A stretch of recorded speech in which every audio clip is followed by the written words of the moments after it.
I just have to say I'm so glad that Rod and Ed have perhaps found their spiritual home with us.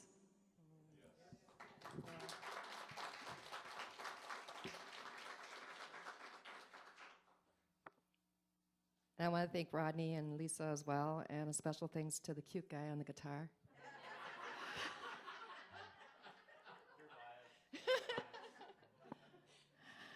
And now we will sing the Lord's Prayer and meditation hymn. And then Reverend Tom will lead us in a meditation, followed by the message titled, "The Love We Give Away is the Only Love We Keep."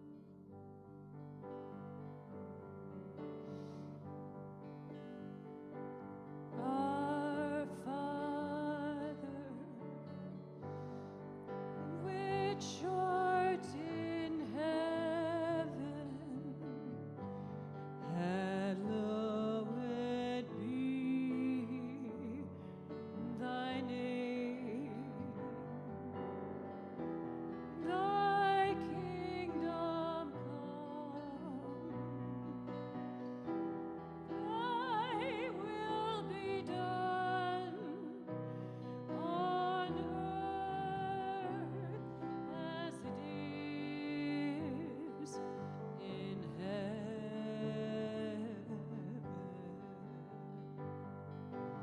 Give us this day our daily bread, and forgive us our debts as we forgive our debtors. And lead us not in temptation, but deliver us from evil. For thine is the kingdom, and the power, and the glory forever.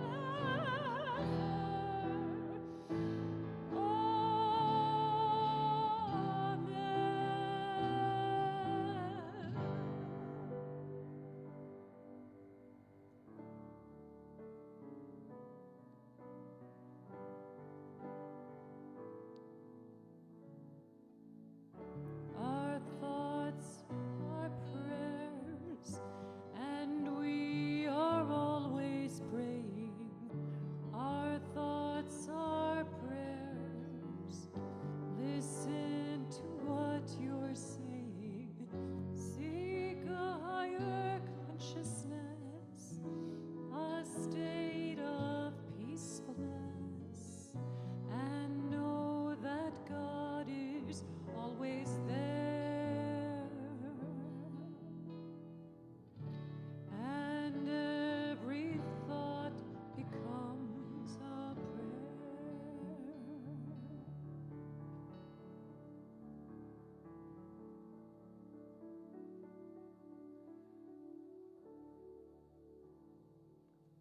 Good morning, everyone. It is my privilege to lead you in guided meditation. Your time to simply be with yourself, with your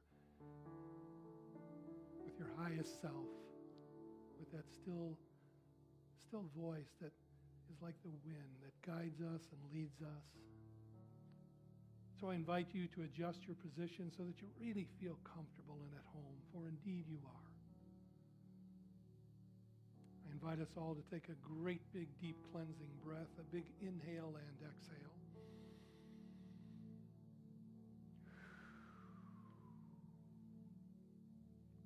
Let your shoulders sink down a little bit and truly surrender to the word relax. Relax, sweet child. Simply relax. Many of us will close our physical eyes during this time, but it's up to you.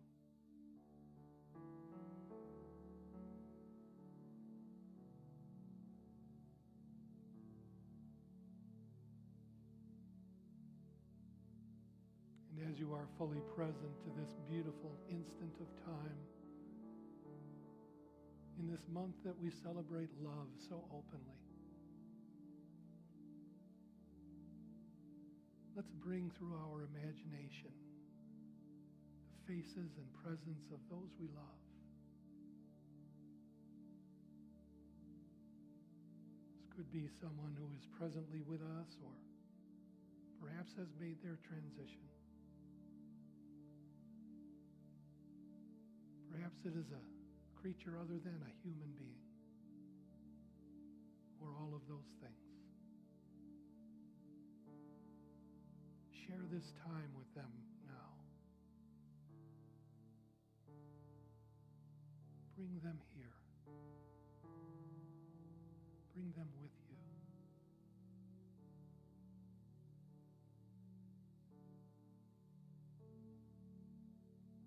Say hello to them. Oh, it's so good to see you again.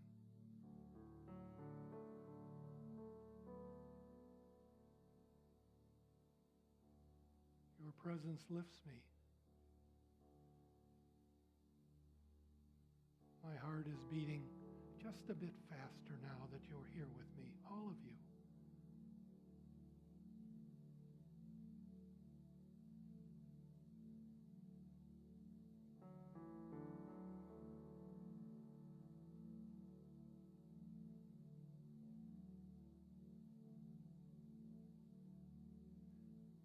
See their eyes, look into their eyes, and thus look into their soul.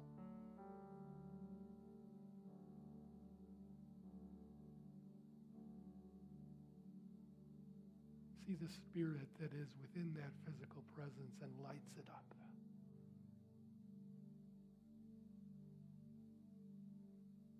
It is so good to be here with you. Thank you. I'm going to keep you with me all day today. I love you. I love you all.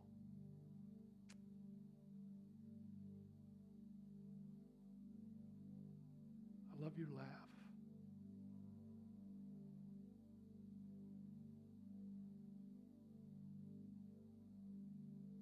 I love the way you greet me each time we meet up. I am blessed by you.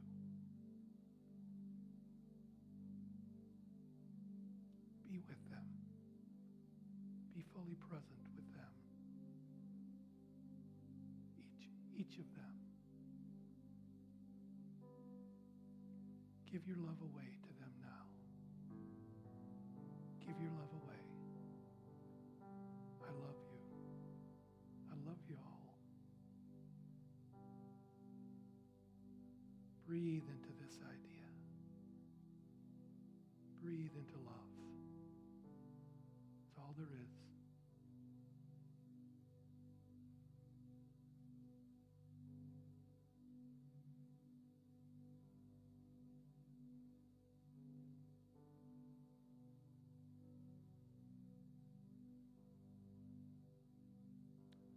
Thank you for this privilege of loving you. I so clearly see the Christ in you, and you bring out the Christ in me.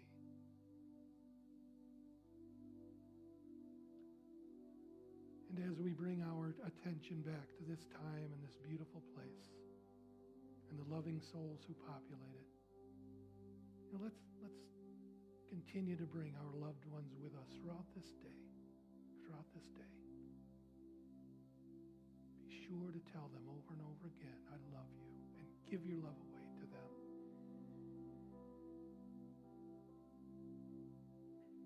And so as we continue back into this time and place, you may want to wiggle your toes and fingers and open your eyes. Be fully present to the love that is, in fact, who you are. We have declared it so, and so it is. Amen.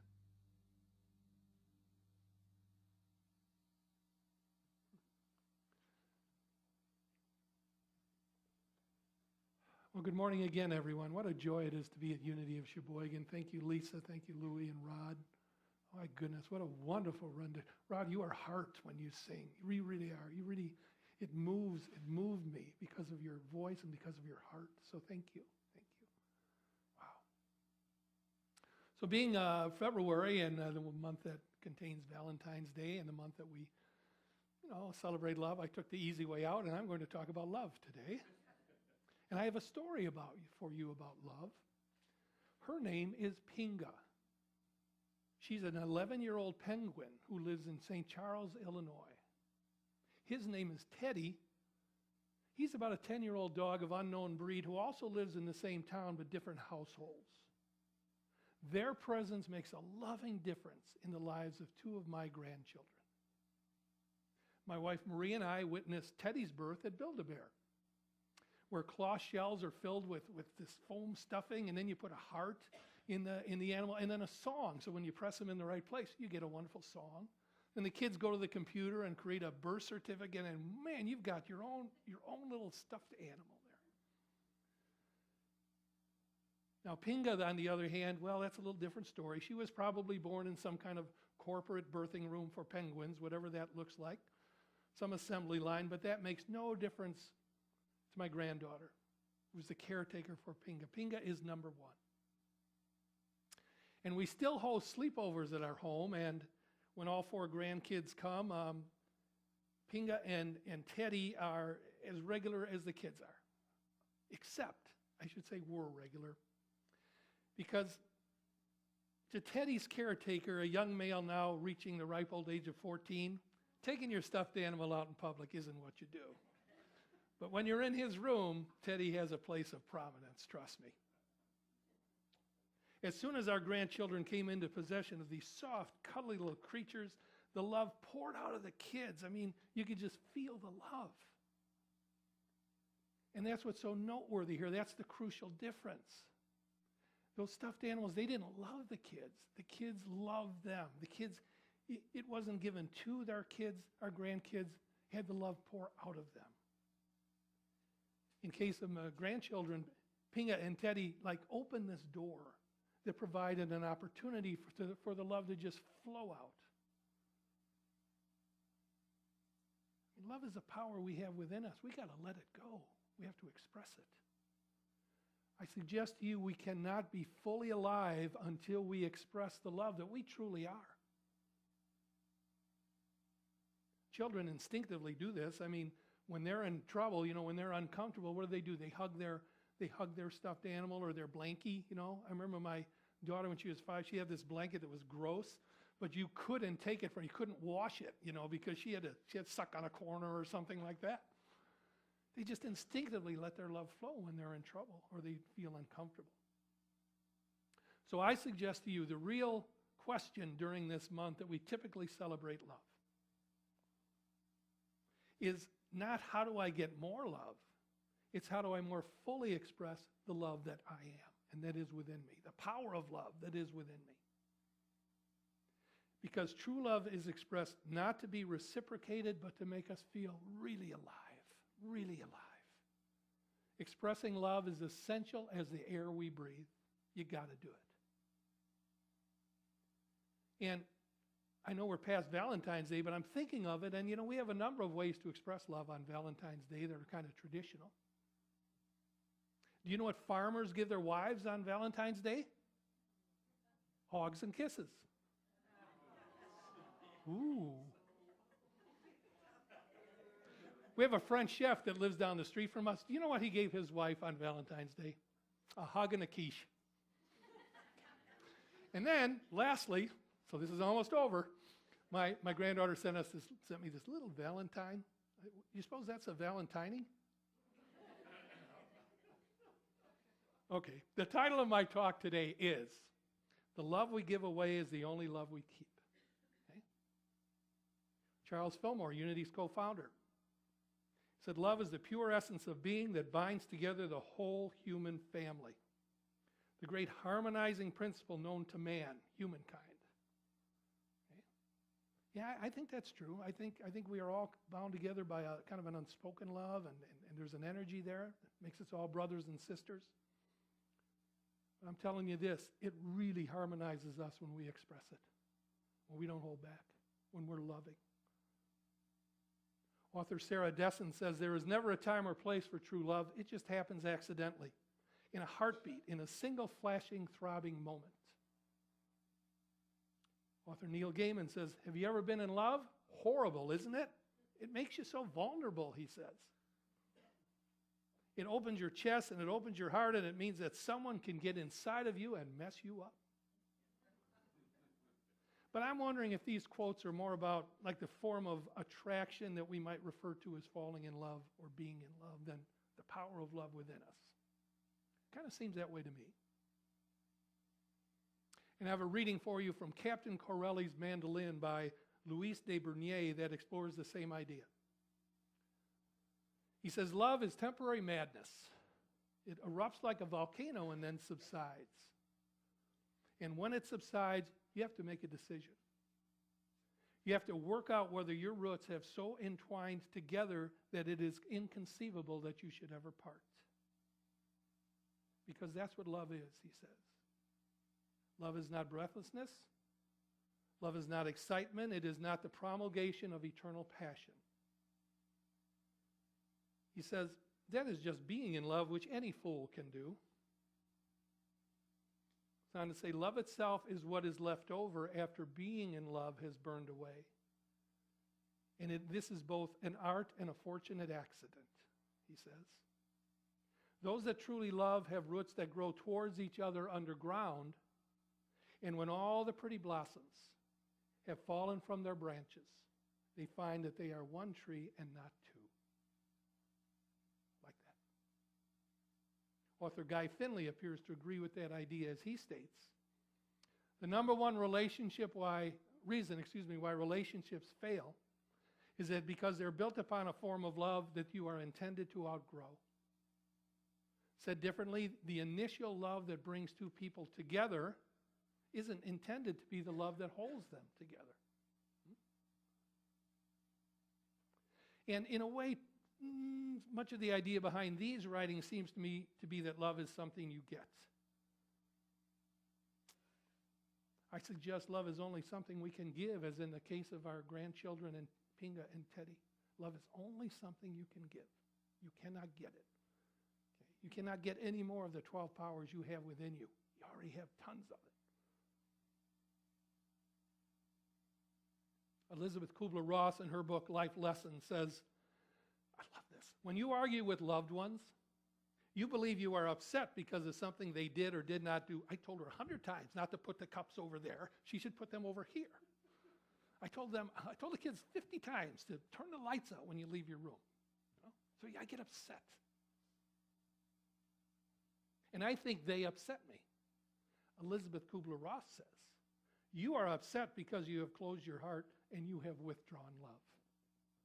Think about that. That's why we're upset. I close myself down, I feel upset. We don't realize that the feeling we seek lies in the giving, not in the receiving. She says, if we measure love received, we will never, ever feel loved. Instead, we will feel shortchanged. You know, when you measure how much somebody loves you? She says, not because we are, but because the act of measuring is not an act of love. When you feel unloved, it is not because you are not receiving love, it is because you are withholding love. Of course, I'm talking to me too. I know that. So don't withhold.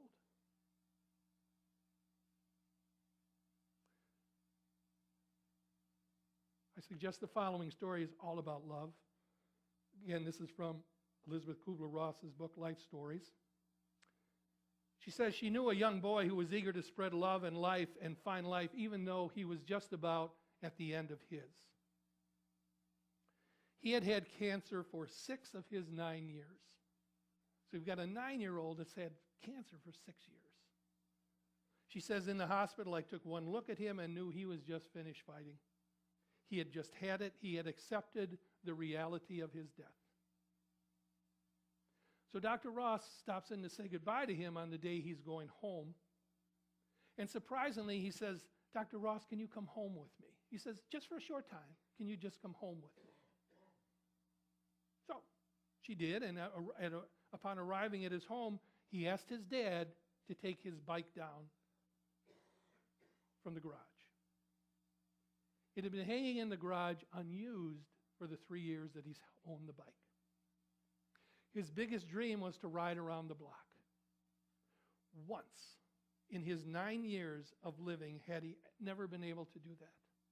Never been able to ride around the block. So he asked his father to put training wheels on the bicycle. Now, asking for training wheels to be put on your bicycle when you're 9 years old takes a lot of courage. Because all your friends, they're popping wheelies and they're doing tricks. And there you are, a 9-year-old riding on your bike with training wheels. With tears in his eyes, his father attached the training wheels. Can you see the clear example of his dad giving love? Yeah, I'll put them on for you, son. Then the boy looked at Dr. Ross and said, your job is to hold my mom back.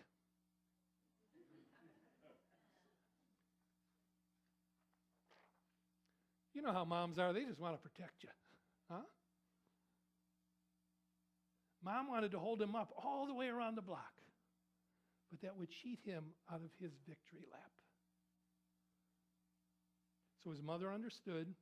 She gave her love by simply watching her son take off on his bike, riding around the block for the first time ever in his 9 years on this earth. She knew that one of the last things she could do for her son was to refrain out of love from hovering, from protecting, as he undertook his last great challenge of his life. I'll go back to that quote I said earlier. There is never a time or true place for love. It happens accidentally in a heartbeat, in a single, in a single flashing, throbbing moment. When you put training wheels on a bike, or when you let your 9-year-old ride around the block. You never know. Dr. Ross says they all waited as he rode off, and it seemed like an eternity before he returned. Then he came around the corner, barely able to balance, terribly drawn and pale, thoroughly spent, and nobody thought he could ride a bike, and he did it.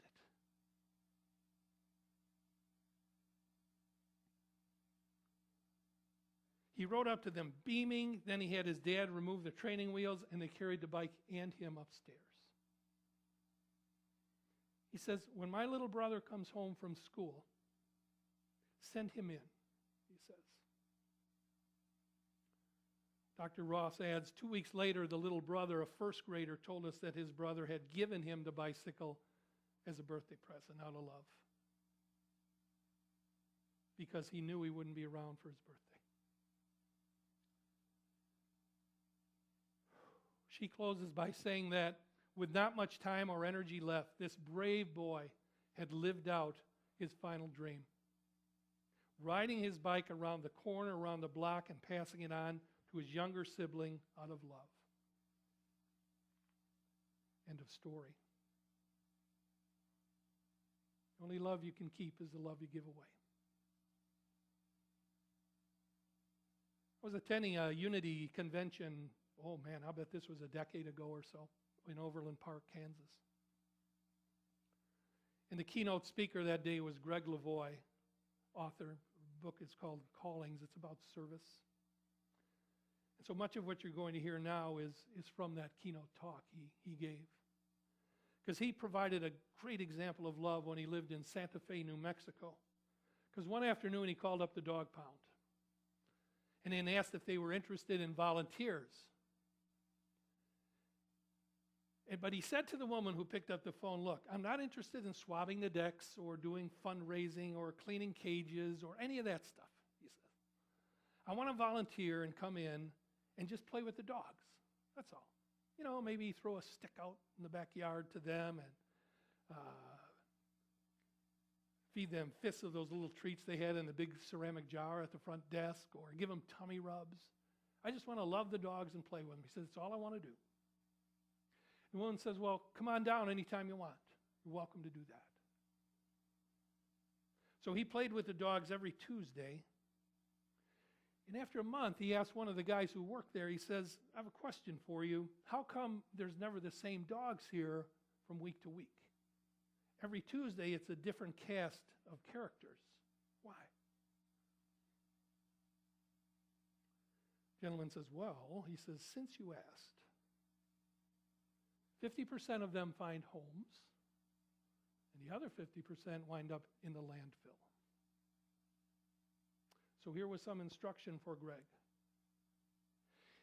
He says, in the terribly paradoxical nature of the call to service, that on one hand, you got to give it everything you have and act as if the work you do really matters. At the same time, you have to surrender completely to the way it is.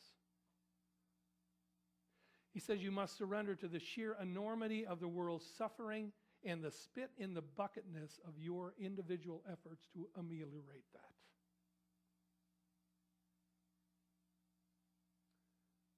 And so one of the things that Greg had to surrender to in that numbing experience was his innocence about what goes on in a dog pound. The upshot of him asking that question was that now he had some information he didn't have before. And it served the call and turned it into a real blessing, a deeper blessing that his service already was, because now his call was just to give love exquisitely to every single animal he interacted with.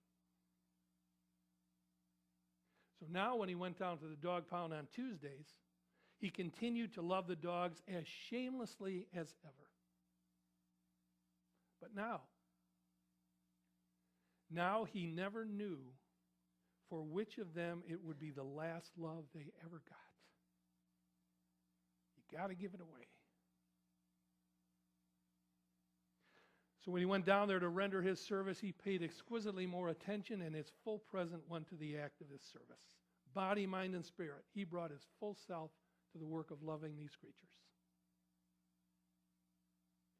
He says, and that work is the art of loving and letting go. He thinks of this as one word, love and let go. In other words, he says, and I like the way he describes it, not grasping, but not being attached to the outcome of your efforts, but holding tight with an open hand. The love we keep, the only love we keep is the love we give away. There's a Pulitzer Prize-winning poet by the name of Louise Gluck. And she asked the question in one of her poems, why love what you're going to lose? Why love what you're going to lose? And she answered it by saying, because there's nothing else to love.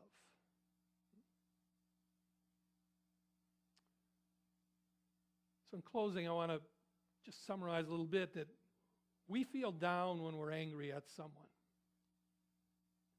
Not because they don't love us, but because we're withholding the love. I'm angry at you. I'm not going to love you.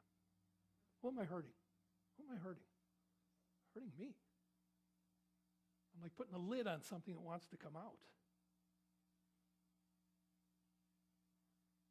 And when I do that, I usually do a faceplant in a bowl of ice cream or M&Ms or something, you know? We may think we want to feel loved. We feel best when we're expressing love. Pinga and Teddy opened the door for our grandchildren to express their love. A dad putting training wheels on his 9-year-old son's bicycle. A mom letting her 9-year-old ride around the block all by himself. A 9-year-old dying of cancer gifting his bike to his brother. Greg Lavoie loving the dogs, just loving them, knowing it might be the last love they ever know. Love is the theme song of the universe. Love is the cosmic force whose sweep is just irresistible. Love is the self-givingness, of spirit through the desire of life, and it is as essential as the air we breathe. And I suggest to you it is most essential that we give freely of it, because the love we give away is the only love we can keep. Namaste. Thank you.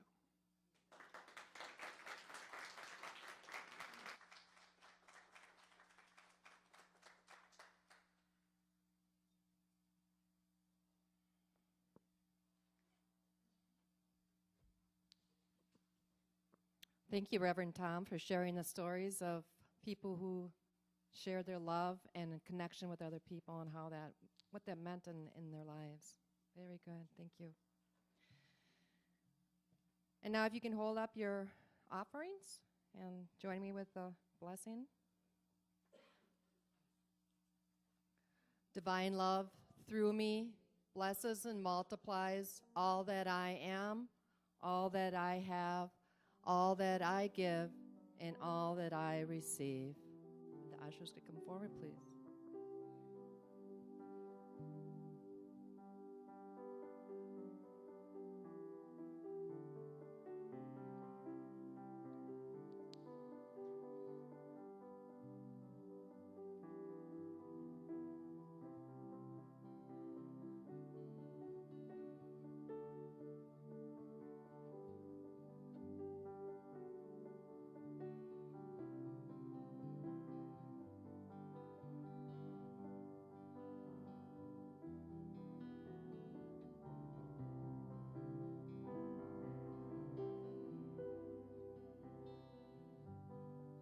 Reverend Tom, please.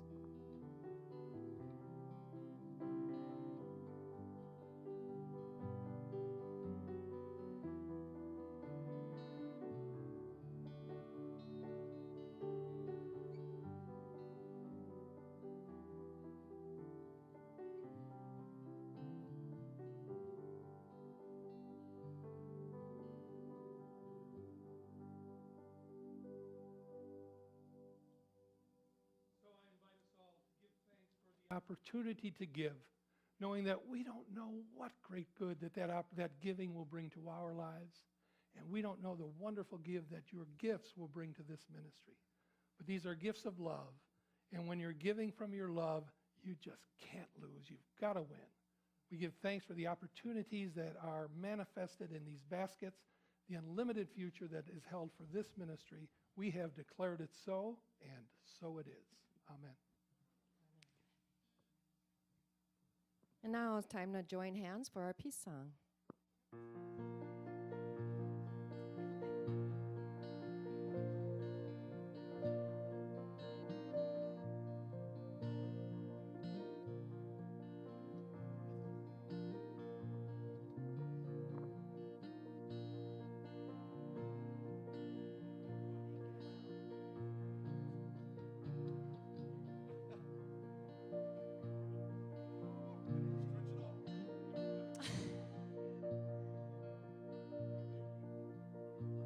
Okay, here we go.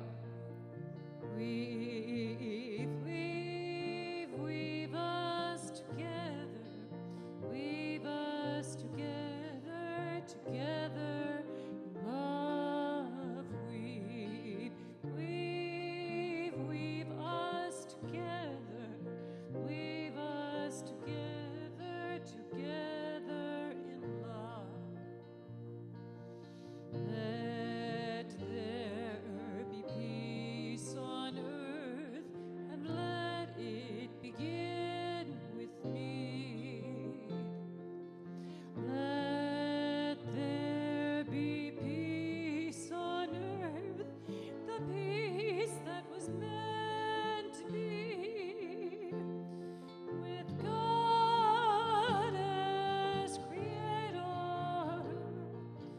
Family all are we. Let us walk with each other in perfect harmony.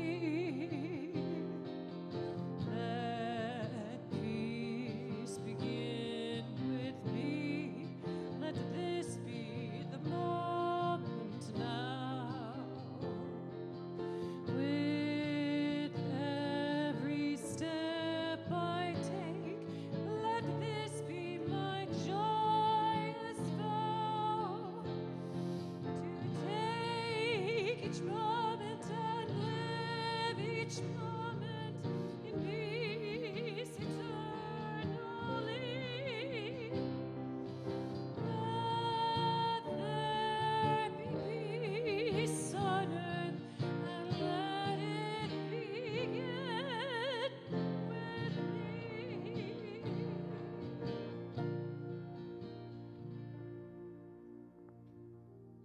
You know, prayer for protection. The light of God surrounds us. The love of God enfolds us. The power of God protects us. The presence of God watches over us. And wherever we are, God is, and all is well. Reverend Tom? So let's give thanks for this day. This is a day of love. We're going to express it. We're going to be it. And everyone whose path we cross today are going to be moved and changed and say, wow, what was that about? Well, it was about love. We give thanks for these truths, and so it is. Amen. Okay?